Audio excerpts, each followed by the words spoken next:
Umaga, ayan, tayo po ay magpapaksiw. Magluluto tayo ng paksiw ngayong umagang ito ng sariwang dilis. Bagong hango po sa dagat or sa laot. Ayan po, sariwang sariwa. Siyempre ito po ang ating mga ingredients. Hindi mawawala siyempre ang sibuyas, bawang, loya, sili para maging spicy. Ayan, tapos paminta, bitsin, ayan, at saka okra. And puso ng saging ating ilagay siya sa ibabaw ng paksiw para mas masarap po ang ating paksiw. Ayan po mga palangga ko, mayroon na po tayo ulam ngayong tanghalian. Ayun po guys, nailagay na natin ang ating mga ingredients. Siyempre susunod na po natin ilagay ang okra at ang puso ng saging sa ibabaw. Ayan.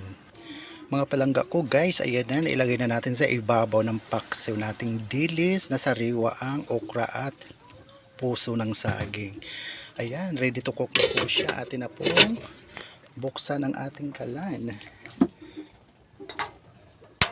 Ayan. Ayun mga palangga ko, kumukulo na, atin na buksan. Ayan. Malapit na po sa katotohanan. And shoutout pala sa aking mga tagapag-sinostar sa patuloy na dumarami.